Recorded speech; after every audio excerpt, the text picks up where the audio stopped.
Betco delivers total floor care solutions for proven performance and durability. From finishes to strippers and cleaners to restorers, Betco has the innovative answers to reduced labor costs, increased efficiency, and optimized processes. The life cycle of floor care reflects the stages of maintenance processes that a typical floor undergoes as it is stripped, coated, maintained, and then eventually stripped again. A properly coated and maintained floor can virtually last indefinitely.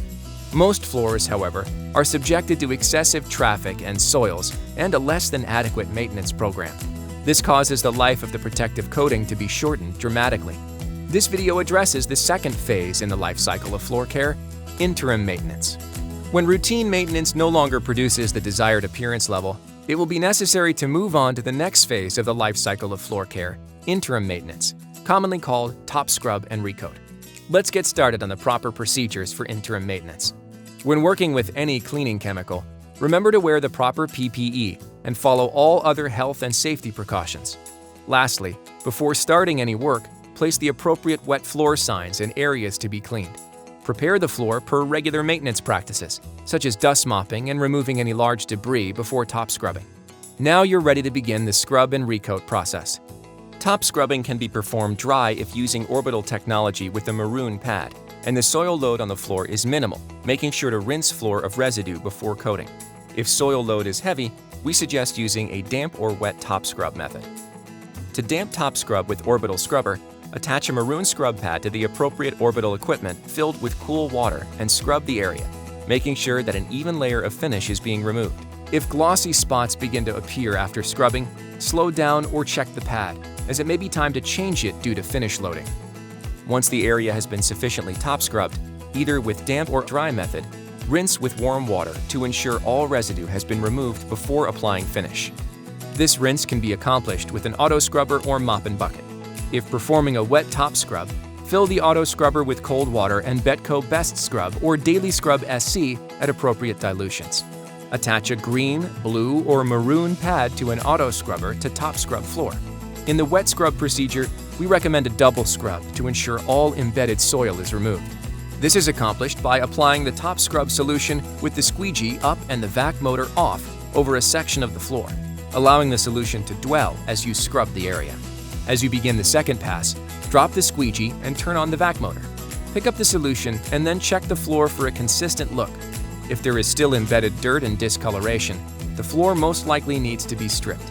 For obstructed areas, or if an auto scrubber is not available, use a Betco floor machine and a wet-dry vac.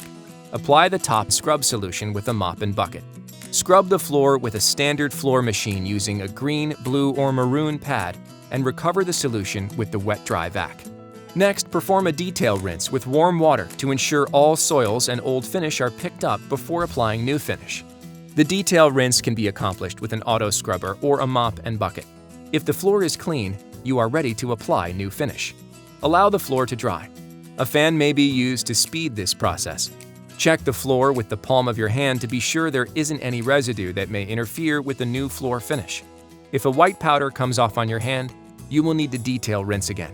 Your objective is to have a clean, dry, film-free floor before beginning application of the new finish. The floor is now ready to be coated. Select the appropriate Betco floor finish based on the maintenance schedule and gloss desired. Using a mop and bucket method for applying floor finish, equip the mop with a rayon, synthetic, or flat finish mop head. Use a can liner in the mop bucket for easy cleanup and to avoid contamination. Pour the finish directly on the mop head.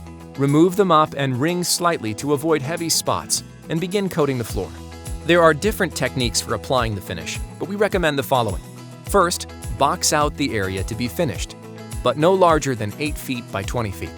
Halfway through, remember to flip the mop to avoid streaking from lesser amounts of finish. When finish application begins to thin, reapply finish to the head in the mop bucket. Normally, 2 coats of finish will be applied during this process.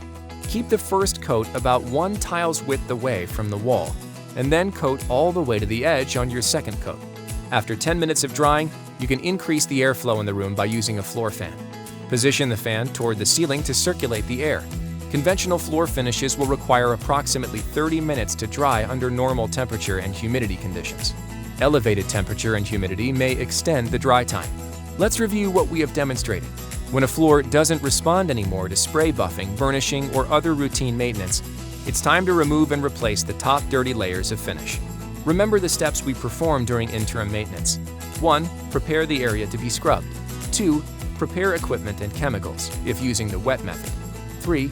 Perform a top scrub. 4. Detail rinse. And 5. Apply new finish. After completing the interim maintenance phase of the life cycle of floor care, maintain the floor using the proper routine maintenance procedures.